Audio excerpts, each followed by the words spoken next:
Oke, luar biasa sekali ya wisdom dari Pak Lo Keng Hong. Apa yang Pak Lo Keng Hong sudah pelajari dari Warren Buffett yang bisa membuat Pak Lo Keng Hong menjadi seperti hari ini.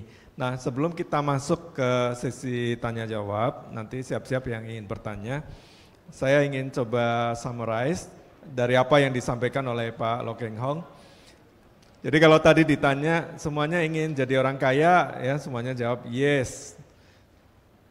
Kuncinya apa tadi? Yang pertama adalah know what you buy what you know. Belilah atau investasikan uang Anda pada saham yang Anda kenal. Nah, caranya bagaimana? Pak Lo Keng Hong tadi mengingatkan kalau mau kaya harus rajin baca. Yang dibaca apa saja, mulai dari annual report, laporan keuangan perusahaan, buku-buku yang bergizi. Ini ada Pak Parahita, ini teman saya ini rajin baca buku ya, ilmunya banyak ya. Jadi di dalam buku ada rumah emas. Ya, ini mesti kita ingat-ingat, itu yang pertama. Simple tapi nampaknya tidak mudah kita lakukan. Berapa jam yang Anda dedikasikan untuk membaca misalnya laporan keuangan? Ya, kemarin laporan keuangan keluar banyak sekali ya di Q1 tuh berapa puluh atau berapa ratus laporan keuangan yang bisa Anda baca. Ya, kuncinya di sana. Yang kedua tentunya adalah passion. Ya, kenapa? Karena tadi Pak Lo Keng Hong mengatakan bahwa perusahaan bagus pun itu dia butuh waktu ya, butuh waktu untuk menunjukkan kinerjanya. Jadi harus sabar. Sabar itu juga menekan emosi kita. Karena semakin kita tidak bisa menahan emosi, maka akan banyak penyesalan-penyesalan yang kita hadapi. Ya. Nah, butuh waktu, yang terbaik adalah apa? Tidur. Ya. Tidur itu yang terbaik. Setelah menemukan perusahaan yang wonderful, kata Pak Lo, ya, langkah berikutnya yang terbaik adalah tidur. Sebab kalau Anda tidak tidur, biasanya apa? Ya, aduh harga sahamnya turun, ya. Bukannya dapat profit malah cut loss dulu, ya kan? Ini. Atau harga sahamnya naik, udah ada floating profit 10%, udah nggak tahan, takut nanti kalau profitnya hilang. Akhirnya nggak pernah sampai ke tujuan. Oke. Kemarin ada wisdom yang bagus dari Pak Lo Keng Hong. Kalau orang bilang sell on May and go away, Pak Lo bikin wisdom buy on May and go to sleep. And you will be rich. Ya tentunya harus tadi kembali bisa menemukan perusahaan yang bagus. Nah, menemukan perusahaan yang bagus biasanya orang tuh malas baca. Malas baca, akhirnya apa? Dengar dari orang lain, ya. Dengar dari orang lain itu nggak ada conviction, ya. Ibarat orang mau menikah. Menikah itu kalau kita cuma dengar dari orang lain kan nggak ada keyakinan dong. Ya, nah, saham juga demikian, ya. You mesti baca sendiri. Ya. Kalau perlu ketemu dengan direksinya. Sekarang kan banyak nih forum-forum di mana kita bisa bertanya, ya, melihat direksinya seperti apa. Ya. Kemudian juga disinggung wonderful company tadi, carilah perusahaan yang wonderful, bukan yang fair company. Dan ketika kesempatan itu datang, jangan ragu-ragu. Ya, jangan cicil-cicil karena biasanya harga sahamnya udah naik. Contoh nih kemarin ada satu saham bank yang dulunya harganya nggak kemana-mana lah, ya, namanya Bank NISP. Ya, semua orang tahu sekarang Pak Lo punya ya. Dulu saham itu 600, 700, balik 600, nggak terlalu liquid. Ya. Nah, tapi PBV-nya rendah sekali di bawah 0,5 kali, banknya bagus, ya, kinerjanya semakin baik. Nah, kalau misalnya kita belinya itu katakanlah cicil-cicil begitu, ya sekarang harganya udah di atas 1.000. Ya. Jadi Anda mungkin beli tapi harganya menjadi tidak maksimal, maksudnya tidak terlalu rendah karena udah keburu naik. Kalau orang mengatakan saham itu, investasi saham itu high gain high risk, ya, kalau Pak Lo lain lagi, dia berani mengatakan saham itu high gain low risk. Nah, jadi di sini ada manajemen risikonya. Manajemen risikonya balik lagi ke yang nomor 1 tadi, know what you buy what you know tadi, dan membeli pada saat yang tepat ya, ketika harganya terdiskon banyak.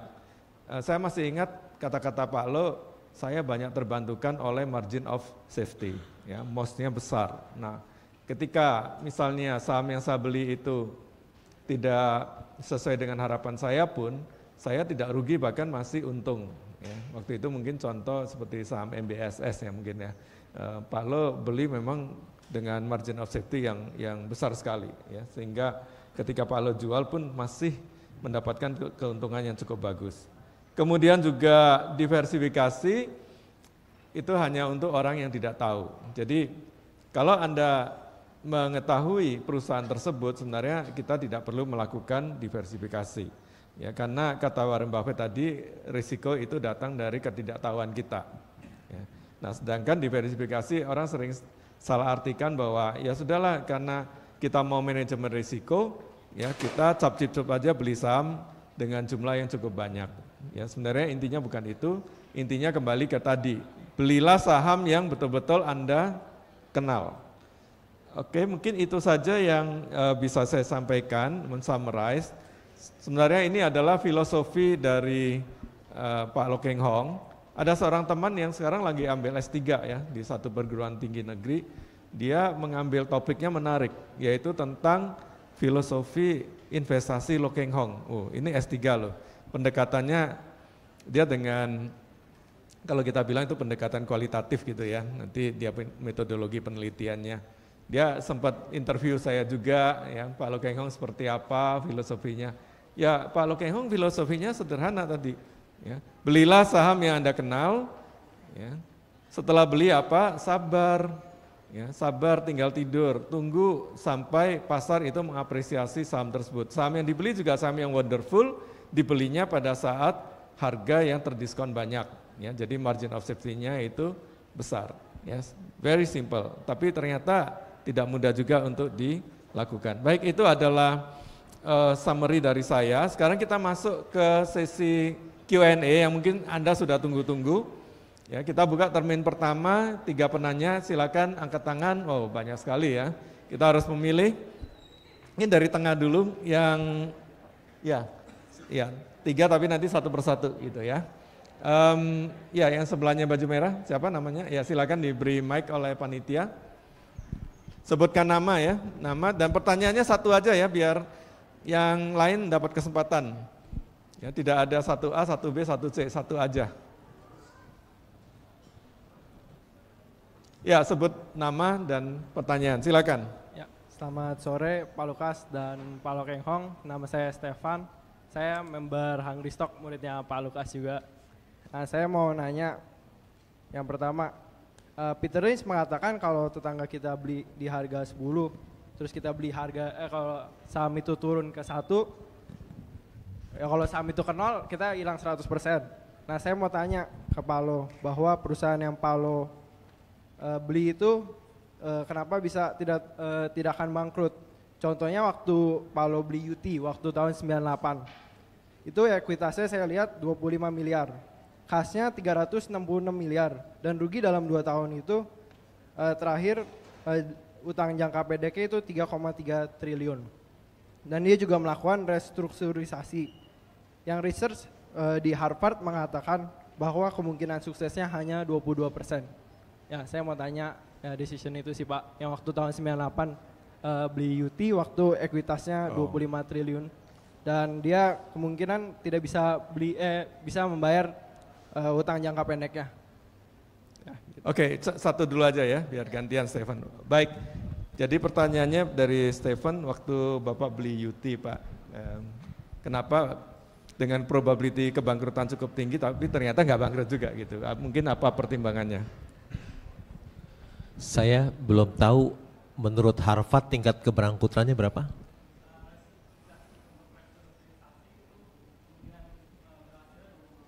Kemungkinan berhasilnya 22%. Oke. Dari Harvard ternyata hasil risetnya itu keliru. United Tractor jadi wonderful company loh. Wonderful company ya. Untungnya sampai bertriliun-triliun, puluhan triliun United Tractor. Saya membeli pada waktu itu karena memang perusahaannya posisi rugi. Tapi kita lihat kalau operating profitnya cuan. Untung 1,1 triliun laba usahanya, operating profitnya laba 1,1 triliun. Itu karena rugi itu karena forex loss. Karena rugi forex kan dolar waktu tahun 98 kan sempat 14.000 ya, jadi dia rugi forex. Tapi forex loss itu bisa berubah jadi forex gain kalau rupiahnya bukan permanen ya. Jadi kalau rupiahnya menguat jadi forex gain, balik untung lagi. Jadi yang paling penting itu operating profitnya, usahanya masih untung 1,1 triliun. Laba usahanya masih untung waktu itu. Aneh ya, teman-teman saya pada bilang, tahu nggak kalau kamu datang ke kantor UT di Pulau Gadung, alat beratnya nggak laku loh.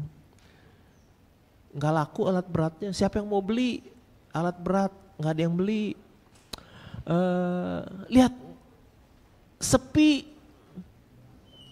Datang ke Cakung deh United Tractor, sepi nggak laku. Betul, United Tractor kalau ke kantornya alat beratnya nggak laku. Tapi ingat usahanya UT ada di hutan, nggak bisa lihat, ada di hutan. Dia punya PAMA, Persada Nusantara itu coal mining contractor terbesar di Indonesia. Hampir semua tambang pakai dia ya. Contohnya Kideko Jaya Agung punya Indika pakai PAMA. Indo Tambang Megaraya juga pakai PAMA kontraktornya. Tentu aja kalau ke kantor pusat ya sepi, nggak ada yang beli alat berat, tapi ke hutan. Kerjaannya banyak sekali itu di hutan. Lagi ngambilin batu bara ya. Utangnya dolar, ada forex loss. Tapi kan kontrak dia, coal mining kontraknya semua dalam US dollar, sebetulnya natural hedge secara alamiah dilindungi, ya, jadi nggak usah takut ya. Makanya saya berani seluruh uang saya 100% di satu counter itu, karena harga saham 250, laba usaha per saham 7.800, mana ada lagi itu seperti berlian yang dijual harga kerikil. Suruh beli cicil-cicil, enggak lah, diversifikasi enggak, semua saya dorong semua, karena nggak bisa beli yang lain, nggak bisa melakukan diversifikasi, nggak bisa karena laba usaha per saham 7.800, harga saham 250, itu seperti bukan beli Mercy harga bajai, itu beli berlian harga kerikil gitu. Jadi Harvard pun salah. Oke. Baik, kita lanjut ke pertanyaan yang kedua. Ya, ini sayap kanan, silakan Mas, yang di depan ini. Ya, maaf ya, satu orang satu pertanyaan saja supaya bisa kebagian banyak. Ya, perkenalkan saya Ardi. Saya ngikutin beberapa YouTube dan juga Zoom yang ada Pak Lo-nya. Dan dari situ saya tahu kalau misalnya prediksi Pak Lo mengenai Intiland sama Gajah Tunggal itu benar. Q1 ini dia udah positif gitu kan. Nah, yang ingin saya tanyakan Pak, menurut Pak Lo berapa harga wajar dari Gajah Tunggal maupun dari Intiland? Sebelum dijawab, Mas Arfi ya? Ardi punya sahamnya nggak nih dua-duanya? Punya Pak. Oh ya udah. Kalau nggak punya nanya itu nggak usah dijawab, belum beli.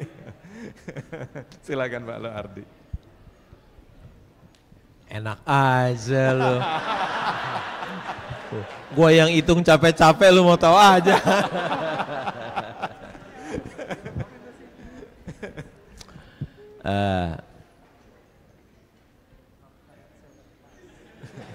Harga wajarnya berapa ya? Saya udah hitung semuanya.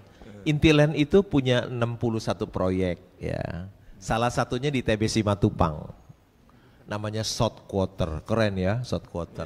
Ya, satu gedung perkantoran, Intiland punya tuh South Quarter. Terus ada 61 proyek. Yang kedua ada 57 Promenades, itu di belakangnya Plaza Indonesia. Belakangnya Plaza ini ada 57 Promenades, itu juga proyek juga. Jadi kalau lihat di Pantai Mutiara yang melakukan reklamasi pertama itu juga Intiland. Ya. Intiland itu sudah jadi developer 50 tahun lebih. Kalau ada rumahnya yang di Angke, itu bagus Angke, di situ ada namanya Taman Harapan Indah, perumahan yang sudah 40 tahun, itu developernya Intiland. Kalau ada yang tahu tentang Surabaya, ya banyak sekali Surabaya, Intiland, Jakarta dan Surabaya, ada yang namanya perumahan Graha Family, yang di tengahnya ada lapangan golf, Graha Family, yang tinggal sultan-sultannya Surabaya, itu yang developernya juga Intiland. Ya. Berapa sih proyeknya semuanya, harga wajarnya? Saya hitungin ya, saya udah hitung nih, capek nih hitung.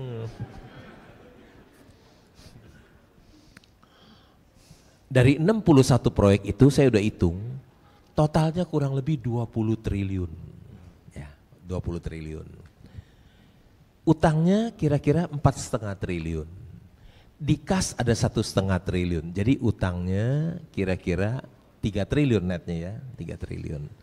Jadi masih ada 17 triliun kan, asetnya, propertinya 17 triliun, potong utang 3 triliun, masih ada 17 triliun. 17 triliun itu jumlah sahamnya ada 10 miliar lembar. Jadi kalau 17 triliun dibagi dengan 10 miliar lembar artinya per saham itu 1.700. Kalau kita beli 170 arti saham itu terdiskon 90%. Itu harga wajarnya. Mau beli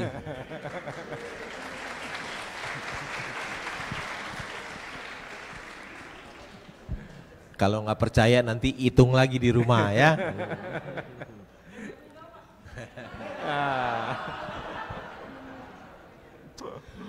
Gajah Tunggal itu pabrik ban terbesar di Asia Tenggara. Ya. Penjualannya tahun ini mungkin bisa 18 triliun, gede loh.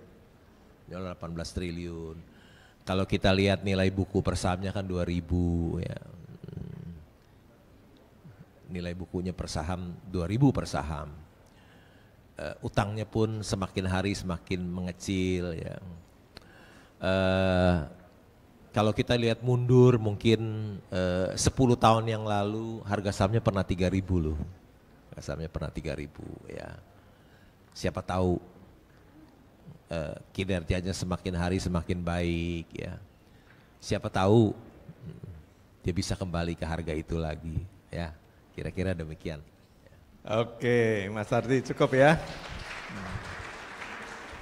Jadi besok nggak jadi profit taking ya. Oke, pertanyaan berikutnya dari sayap kiri. Silakan kalau ada yang mau bertanya. Oh, nggak ada sama sekali yang sayap ini. Oke, balik lagi ke tengah ya. Pak Parahita boleh tanya ya Pak? Silakan ya. Khusus buat Pak Parahita. Terima kasih Pak Lo, Pak Lukas untuk kesempatannya. Saya bisa dibilang mungkin banyak belajar dari Pak Lo ya. Saya dulu sempat dengar Pak Lo pertama dari tahun 2004 itu. Pertama kali masuk media. Itu yang inspire saya untuk investasi saham terus terang. Meskipun modalnya dikit banget sih waktu itu ya. Cuman gini Pak Lo, kalau saya perhatikan sampai sekarang cuma wonder aja itu. Kenapa ya? Kan sekarang udah ada 800 saham di bursa ya. Tapi Pak Lo cenderung untuk saya lihat perusahaan yang lama. Saya kira ya saya ngerti itu masalah track record juga ya. Kira-kira berapa lama yang dibutuhkan Pak Lo untuk track record itu Pak? Karena saya jarang lihat Pak Lo, jarang ya saya bilang untuk beli saham yang IPO-nya baru-baru ini aja. Gitu Pak. Kebanyakan yang IPO udah tahun 90-an. Gitu ya kira-kira ya itu ya 2000-an pun mungkin jarang, ada beberapa tapi jarang. Gitu Pak mungkin Pak. Ya. Terima kasih Pak pertanyaannya. Saya udah 30 tahun kali nggak beli saham IPO Pak. Ya. Kenapa saya nggak beli saham yang baru-baru belinya yang lama-lama gitu ya? Karena yang lama-lama jumlah sahamnya sedikit Pak. Cuma sedikit. Yang sekarang kan go public jumlah sahamnya puluhan miliar lembar, puluhan. Kalau kita lihat Gajah Tunggal jumlah sahamnya kan cuma 3 miliar lebih, 3,5 miliar lembar, sedikit-sedikit. Makin jumlah sahamnya makin sedikit, makin bernilai itu perusahaannya. Makin kalau jumlah sahamnya banyak kan nggak bernilai. Dibilang yang lama-lama memang banyak, tapi yang baru juga ada. Misalnya saya beli ABM Investama, kan itu kan belum lama go public tuh.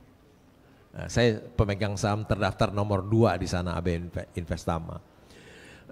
Perusahaan itu juga cukup bagus, saya lihat. Saya pemegang saham terbesar nomor 2 di ABM Investama. Labanya first quarter ini lebih besar dari Bukit Asam, lebih besar dari Indika Energy, lebih besar dari Unilever, lebih besar dari Inco. Wah, hebat ya. Semoga jadi wonderful company. Jadi memang saya lebih banyak, Bapak perhatiin saya main saham-saham jadul ya, Intiland, Gajah Tunggal, begitu, karena jumlah saham sedikit. Tapi nggak tertutup kemungkinan juga saya kan berinvestasi di saham-saham yang baru seperti ABN Investama, Indika Energy, juga saham-saham jadul seperti dulu beli Indakiat, begitu ya. Karena jumlah sahamnya sedikit Pak, kalau saham sekarang jumlah sahamnya berpuluh-puluh miliar lembar, jadi valuasinya tetap saham zaman dulu itu lebih murah Pak, begitu Pak. Oke, kita jadi mengenal istilah baru nih, ada saham jadul dan ada saham kekinian nih. Pak Lo ini selera tidak hanya saham ya, selera makannya juga banyak yang jadul-jadul. Oke, saya balik, nah ini ke tengah ya. Silakan Mbak. Ya, yang depan, ya silakan. Akhirnya ada wanita juga yang bertanya. Silakan. Oke, selamat sore Pak Lo Keng Hong. Iya, selamat sore. Namanya siapa Mbak? Nama saya Adia. Saya ingin bertanya Pak, mengenai analisis fundamental, kan Bapak menggunakan analisis fundamental ya setahu saya. Jadi analisis fundamental ada banyak Pak. Apa yang menjadi alat ukur yang Pak Lo Keng Hong gunakan untuk perusahaan dengan low risk high gain seperti yang tadi Bapak telah ucapkan. Terima kasih banyak Bapak. Oke. Analisa fundamental katanya banyak ya. Ada yang namanya discounted cash flow, ya. Ada yang namanya EV EBITDA. Itu saya nggak pakai semuanya. Saya cuma pakai yang paling sederhana aja, yang paling gampang, paling mudah dan paling sederhana, yaitu price earning ratio sama price to book. Kalau saya lihat saham-saham itu murah, misalnya price to book 0,3, nah saya mulai pelajari. Kan lihat Gajah Tunggal, lihat Intiland, kan rata-rata price to book 0,3 tuh sahamnya, terdiskon. Terus juga seperti saham yang kedua price earning ratio. Coba lihat saham ABM Investama saya pemegang saham terbesar nomor 2 di ABM Investama. Price earning ratio-nya berapa? 1,5 kali, kecil, PI kecil, price to book rendah, itu aja sederhana. Tadi makanya saya bilang lulusan SD saja bisa untuk menjadi investor saham yang berhasil karena pendekatannya hanya sederhana, price earning ratio, price to book ya. Itu analisa yang paling mudah, paling sederhana. Tapi kita mesti ingat, simple is perfect. Yang sederhana itu yang sempurna. Kenapa orang bikin analisa yang ruwet-ruwet, bikin discounted cash flow, bikin EV EBITDA segala macam? Kenapa susah? Karena kalau susah bisa dibayar mahal. Kalau mudah kan pendekatannya price earning ratio, oh gampang gitu, ngapain saya bayar kamu konsultan mahal-mahal, kan nggak usah. Bikin yang rumit. Kalau ada yang mudah, kenapa bikin yang mudah, bikin yang rumit, biar kamu pusing, biar dia juga dibayar mahal, ya kan. Sebetulnya analisa yang sederhana itu simple is perfect, yang sederhana itu yang sempurna loh. Saya dari dulu hanya pakai pendekatan itu aja 2. Price earning ratio, price to book. Rata-rata saham saya price to book hanya 0,3, kalau berdekatan price earning ratio juga cuma 1,5 kali seperti ABM Investama, gitu ya. Oke, ya, jadi simple and happy investor, ya tagline-nya itu, simple and perfect, ya. Oke, kita lanjut. Ini dulu nih, yang kanan lagi, Mas yang pakai baju hitam, kaos hitam di depan, ya silakan, singkat padat. Oke, masih ada waktu 10 menit ya, teman-teman yang lain siap pertanyaan.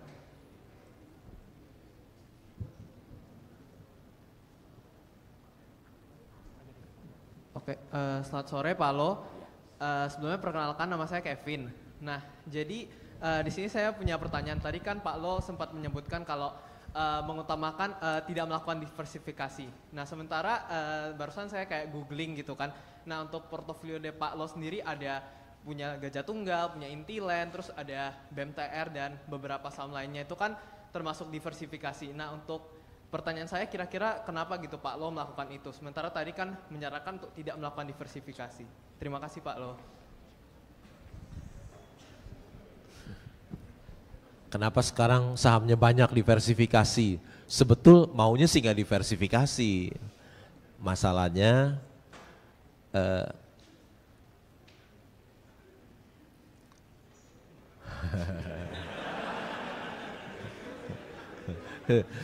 sahamnya habis, duitnya masih banyak, jadi mesti beli yang lain.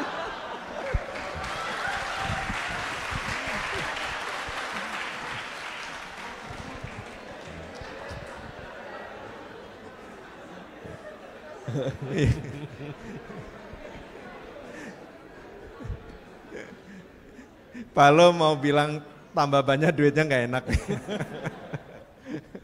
Jadi sahamnya banyak ya, misalnya gini.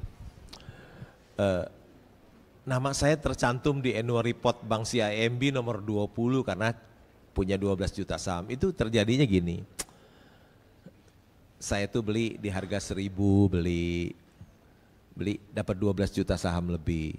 Terus harga sahamnya naik 1.200, saya injak rem dulu udah jangan beli gitu ya. Siapa tahu aja turun lagi 1.000 saya beli. Ternyata dia nggak turun, dia malah 1.400 sekarang. Jadi ketinggalan di situ. Bukan karena saya diversifikasi, bukan karena mau beli lagi dia naik. Jadi ya udahlah saya nggak kejar gitu. Jadi dia stay di situ hanya punya 12 juta saham. Ya misalnya juga di OCBC Bank ya, saya kebetulan di situ dapat 10 kali lipat ya, beli volumenya ada banyak. Kan di CIMB kan volumenya sedikit, dapat 10 kali lipat, ada 120 juta saham. Saya beli antara 630 sampai 700 ya saya beli. Terus dia naik 800, 900, saya nggak kejar dah, udah saya diem. Terus naik, sekarang 1.000 lagi. Jadi ketinggalan di situ 120 juta saham itu karena begitu. Ya. Karena saya mau habisin uang saya nggak habis gitu, jadi barangnya habis naik. Uangnya kan banyak sekarang. Gitu. Barang yang tersedia nggak begitu banyak, jadi masih ada sisa uang banyak, jadi untuk jadi sahamnya juga banyak sekarang. Ya, jadi kadang-kadang kalau Pak Lo bilang beli saham seupil gitu ya, itu berarti jumlahnya miliaran, tapi itu seupil gajah. Mungkin ini menarik ya, kalau kita buka kuis gitu, ayo coba tebak berapa sih jumlah saham Pak Lo ya yang ada di portofolio. Wah, yang bisa tepat nanti dapat buku gitu. Ini joke aja. Yang saya tahu ada 23 ya, 23. Tapi saya nggak tahu mana yang udah dijual, mana yang masih dipegang. Yang saya tahu ya ada 23. Mungkin Anda tahu berapa? 7, 6? Bu Elivia tahu berapa jumlah sahamnya Pak Lo? Oke, kita lanjut 2 penanya lagi deh karena waktu ya. Itu ada yang sebentar. Saya mencari wanita lagi, ada nggak di sini? Mana? Oh iya, yang wanita silakan. Ya. Ya, yang di belakang. Ya, silakan.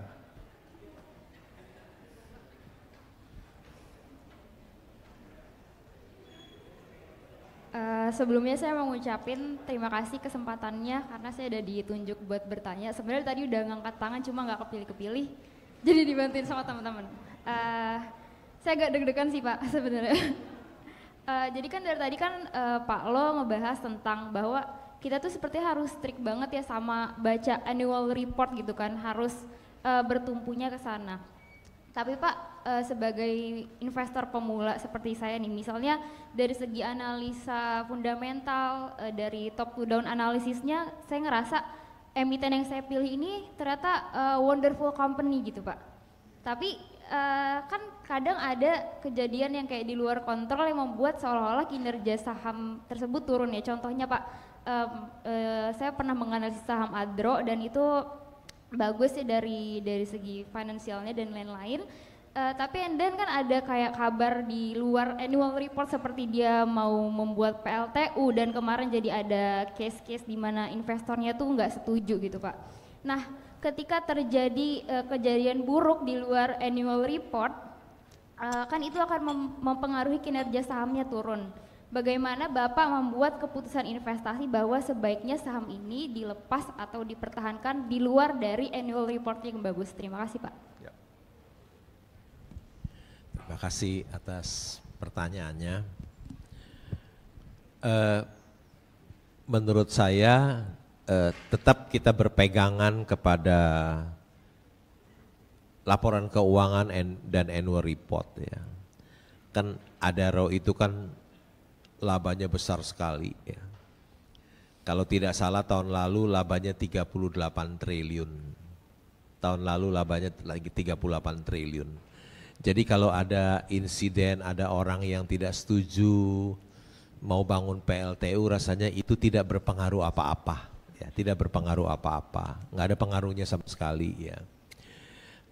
Yang mempengaruhi harga sahamnya turun karena harga batu bara turun itu lebih. Kalau harga batu bara turun tentu labanya juga akan menurun. Kalau labanya menurun ya otomatis harga sahamnya turun. Harga sahamnya turun bukan karena ada insiden seperti itu, tapi harga sahamnya turun karena memang harga batu bara turun. Tetap kita berpegangan kepada fundamental perusahaan. Ya. Insiden-insiden kecil itu tidak ada pengaruh apa-apa sama sekali. Kira-kira demikian jawaban saya. Oke, cukup ya. Boleh satu lagi dari panitia? Satu lagi ya. Ya, wanita lagi boleh ya, biar imbang. Selamat siang Pak Lo, saya dengan Kristiana. Pak, saya mau bertanya Pak, untuk saham-saham cyclical seperti batu bara Pak, itu kapan sih Pak kita tahu oh ini udah mulai siklusnya udah mulai surut nih atau belum Pak? Karena kan sekarang katanya batu bara nih orang pada bingung nih masih mau bertahan apa mau keluar karena siklusnya sudah habis. Terima kasih Pak. Terima kasih atas pertanyaannya. Tidak ada seorang pun yang bisa menjawab pertanyaan itu. Karena apa? Karena hari esok itu misteri. Ya. Tidak ada seorang pun yang tahu dengan pasti apa yang akan terjadi hari esok. Ya, mengenai harga batu bara yang sudah mulai menurun, lebih rendah tahun 2023 dibanding tahun 2022. Tapi kita semua berharap dia bisa bertahan di harga sekarang, ya karena harga sekarang termasuk masih tinggi ya. Nah, saya termasuk yang punya saham di tambang batu bara juga masih berharap dia bisa bertahan di harga sekarang. Kalau dia bisa bertahan di harga sekarang aja, udah labanya udah luar biasa besar. Kira-kira demikian ya. Oke. Baik, dari panitia udah habis waktunya. Satu pertanyaan lagi boleh? Oke, siapa nih? Satu pertanyaan lagi. Ini yang di depan deh, yang udah susah payah pakai jas ya dari panitia. Silakan, perwakilan dari panitia.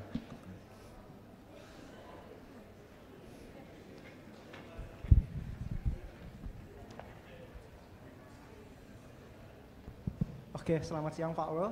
Kenalin saya Adrian, mungkin Pak Lo udah kenal. Iya. Saya ingin bertanya Pak Lo, terkait dengan saham BMTR. Saya udah ngikutin juga lama. Saham BMTR juga perusahaan yang bagus, labanya besar, triliunan, PER-nya di bawah 4, PBV juga 0,3. Mungkin pertanyaan saya simpel, ada nggak sih Pak conviction lain selain rasio-rasio tadi yang membuat Bapak semakin yakin dengan saham BMTR? Mungkin dari GCG-nya atau mungkin dari Bapak mungkin tahu kalau saham itu ada corporate action di depannya, merger atau bagaimana Pak? Mungkin itu sih dari saya. Terima kasih Pak Lo. Terima kasih atas pertanyaannya. Tadi sudah disebutin, katanya mau merger katanya. Semoga jadi itu.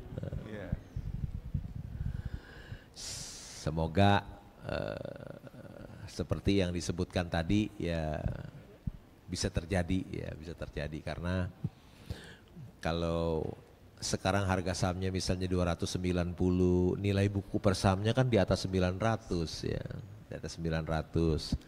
Ya tentu saja kita berharap penilai bisa menilai seperti di harga bukunya itu loh. Kalau bisa menilai di harga nilai buku per sahamnya tentu tinggi sekali ya dibandingkan dengan harga sekarang. Tentu saja kalau seperti yang kita harapkan itu terjadi ya bisa naik harga sahamnya ya kira-kira gitu. Semoga terjadi ya. Itu pun juga yang saya nantikan. Ya. Demikian ya. Oke. Cukup? Oke, ya terima kasih. Kita akhiri sesi tanya jawab ini. Luar biasa ya, dari siang sampai sore kita banyak sekali mendapatkan knowledge, insight. Nah sekarang tinggal dipraktekkan. Universitas Indonesia ini adalah salah satu the best university ya di Indonesia. Dan juga for your information, universitas ini menjadi pilihan putra dari Pak Lo Keng Hong. Boleh dong kita perkenalkan Philip di depan, berdiri Philip. Ya. Philip ini adalah putra bungsu Pak Lo Keng Hong. Beliau ini lulusan alumnus dari Fakultas Teknik ya, Teknik Mesin ya, UI, dan sekarang sudah hampir menyelesaikan S2-nya di University Malaya ya. Wah luar biasa. Kita beri tepuk tangan pada Philip. Ya. Nah saya yakin dari kampus ini nanti akan muncul Lo Keng Hong baru. Ya. Amin. Ya. Pak Lo Keng Hong dan saya mengucapkan banyak terima kasih atas undangan dari UI. Sebelumnya saya akan tutup dengan seperti biasa pantun ya. Boleh ya berpantun ya? Ya, tapi ini susah loh ngerancang pantunnya ini udah 7 hari 7 malam. Tapi tadi bilang cakep ya. Ya. Siap? Ya. Makan roti pakai serikaya. Nikmatnya tidak bisa bohong. Kalau Anda ingin kaya, yuk ikut caranya Lo Keng Hong.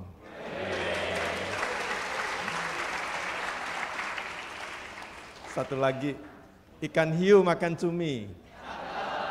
I love you, FEBUI. Makasih.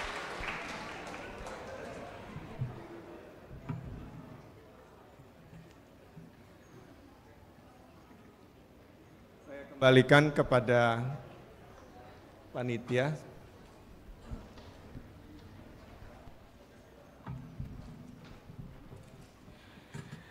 Terima kasih banyak untuk Bapak Lo Keng Hong.